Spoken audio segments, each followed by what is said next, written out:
अक्सर मैंने देखा है कि अशोकनगर में जब भी राजनीतिक चर्चा चलती है तो एक चेहरा सामने आता है, वो है नीरज मनोरिया जी। तो सर, कैसे आपकी राजनीति की शुरुआत हुई? तो छात्र जीवन से ही राजनीति का इंटरेस्ट था। परिवार में पिताजी थे, वो भी राजनीति में थे जी।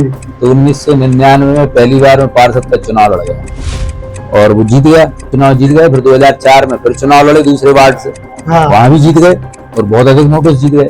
उसी समय में निर्विरोध नगर पालिका का उपाध्यक्ष बन गया। राजनीति के अलावा नीरज मनोरिया कौन है?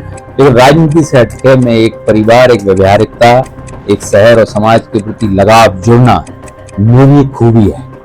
तो सर, शहर की जिम्मेदारियों का भार होने के बाद भी चेहरे पे वो चमक, और लगातार मैंने जैसा महसूस किया है, देखा है कि लगातार चेहरे पे मुस्कुराहट तो बनी ही रहती है। कुछ तो बयां करती है ये मुस्कुराहट। जो राजनीतिक क्षेत्र में आए और उसका भार आप सिर पे लेकर फिरो, अरे यार सफाई नहीं हो रही है, अरे यार पानी नहीं आ रहा है, तो उसको बहुत पोलाइट लेना चाहिए और समस्या का समाधान करना चाहिए। अच्छा, अगर आपको एक दिन का प्रधानमंत्री बना दिया जाए तो सर आप एक दिन में क्या करेंगे?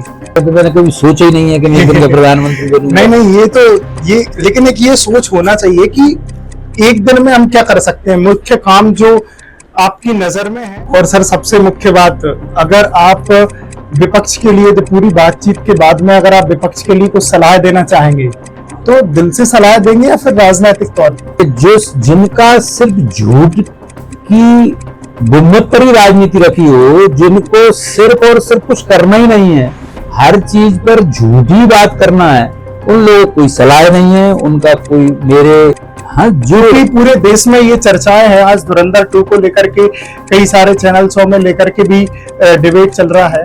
तो मैं आपका पॉइंट ऑफ व्यू जानना चाहूंगा सर कि क्या कहना चाहेंगे? तो धुरंधर 2 मैंने देखी, तो मुझे लगता है कि धुरंधर 2 में जो कुछ बताया गया है जी, देखिए, हर चीज तो कल्पना नहीं होती, कुछ ना कुछ तो यथार्थ होता ही है। जिस तरह से नोटबंदी या अपने लोगों का जो कुछ हुआ है उसमें, जो मुझे लगता है सकारात्मक है और उसको देखना चाहिए धुरंधर 2 को, और वह भी महसूस करना चाहिए कि हमारे देश में जो कुछ हो रहा है और हमारे देश के जो जाबाज लोग हैं जो बाहर जाके अपने देश की रक्षा करने के लिए अपने